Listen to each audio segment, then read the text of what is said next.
Hey guys, welcome to the review and results show for the February 17th, 2023 edition of AEW Rampage. My name's Dan and I review each and every AEW show. That's everything from Dark Elevation to all their pay-per-views. So if you missed the show and you want a quick recap, or you enjoy watching all their shows and you want to play stock all things AEW, you can do so right here. So please go right below this video, click that like button, the subscribe button, and ring the notification bell, because I'm going to let you see past, present, and future reviews that I do, but also allows others to find my channel. And without any further ado, let's get to the review. We kick off Rampage with the Elite defending their Trios Championships against AR Fox and Top Flight. First off, I love the fact that they integrated NBA all throughout this match. First off, Justin Roberts wearing an NBA All-Star shirt. You have both teams wearing NBA All-Star shirts. Both teams coming down the ring with basketballs. It also helps that I am a huge basketball fan. So this was certainly all for me, and this whole match was all for me as they combined playing basketball with wrestling very well. You had things starting off with a tip-off between Nick Jackson and Dante Martin. You had people flying around with basketballs like this was NBA Jam. You had people throwing basketballs at each other. The Elite called timeouts. You then have the crowd chanting defense at one point. It was so fantastic. I popped so much for that. You also had Excalibur throwing out some great one-liners from NBA Jam. I heard a boom shakalaka in there. One of my favorites. It was a nice layer to add on to a match to make it feel a little bit different from their first match while also having the same sort of athleticism. And this time, though, things end definitively with Kenny Omega hitting a one-winged angel onto Darius. After the match, though, the big talking point is lights went out, and then comes in the House of Black minus Buddy Matthews, and then the lights go out again, and then it comes back to where we see nobody standing there, applying more to the fact that the House of Black are going to face the Elite, probably at Revolution. I hope we get some sort of story beats leading up to this. Hopefully it's not just, just a regular dream match. Need more stories in AEW, and I will be all here for it, because if we don't get a Malachi Black versus Kenny Omega match, I'm going to be upset. We then go backstage where Lexi is standing with the Guns, and they're pretty upset about the fact that the Acclaim just sort of inserted themselves into this match. It didn't have to earn it, and they also didn't sound too worried about the teams that are going to be in that match.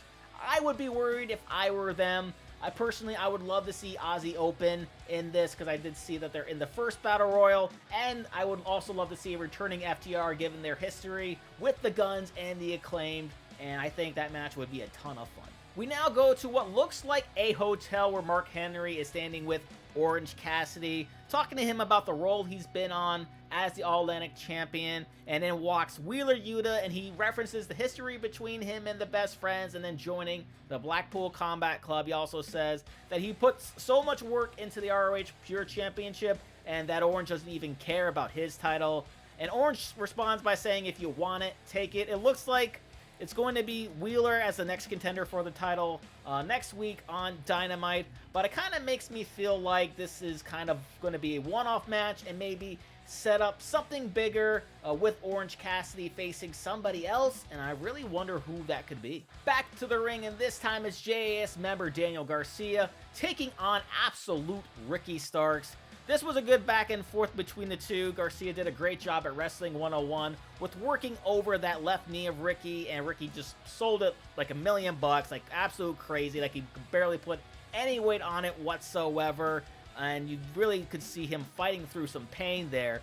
Of course, being that it is the JAS, the numbers game would come into play here. Sammy would try to pull the rope away from Ricky Starks as he's trying to reach for it, but then thankfully in comes Action Andretti to sort of even the odds, takes him out of the equation, and then Ricky rallies back, hits a spear, and then a Rochambeau for the win after the match. Sammy calls out Action Andretti for a match next week. This is a match I've been wanting for since their first encounter, and I cannot wait to see it. After that, we get Evil Uno backstage and talks about his encounter with Jon Moxley, and says he's going to bring respect back to the Dark Order. And don't get me wrong, I do love the silly stuff of the Dark Order, but seeing this side of Evil Uno, like this head mobster type guy in his purple suit, looks just so damn cool, because not only is this a great dynamic for him for the Dark Order, but it's even better for this story.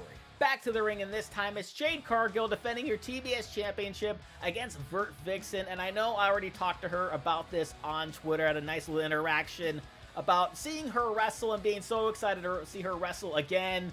And then she probably already knew she was going to have this match. She was already probably excited for me, for other people, to see her wrestle on television again.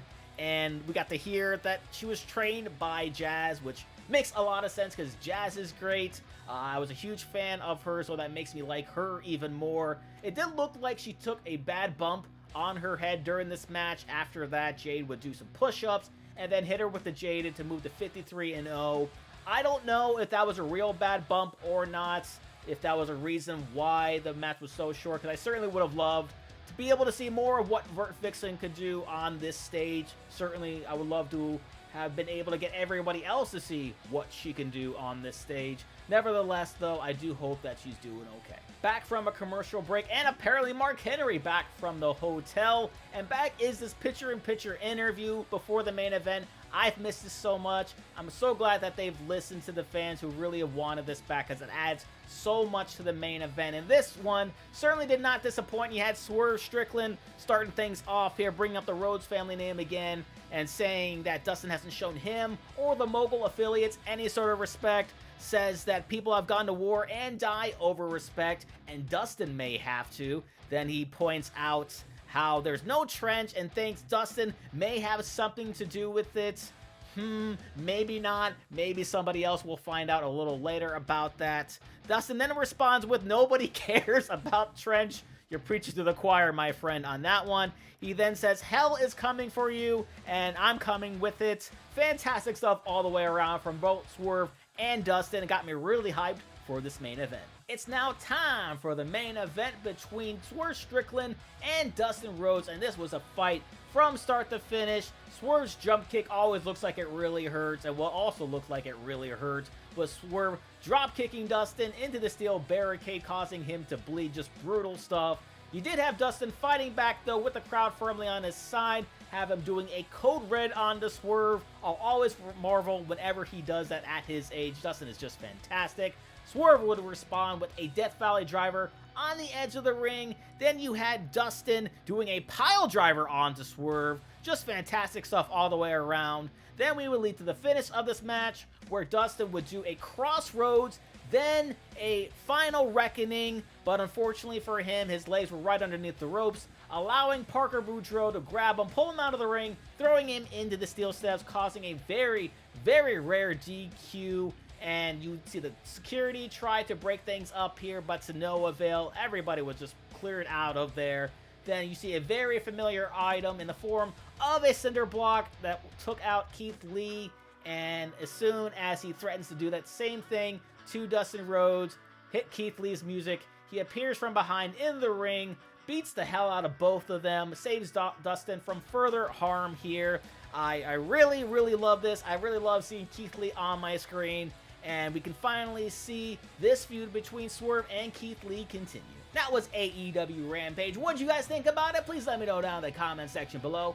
Matches of the night for me was that trios match for the fun, and that main event for the Keith Lee return. And with that said, if you did enjoy this review, please click that like button, the subscribe button, and ring the notification bell, because always let you see past, present, and future reviews that I do, but also helps others to find my channel. So thank you guys once again for checking out this review, and thank you guys for being all elite.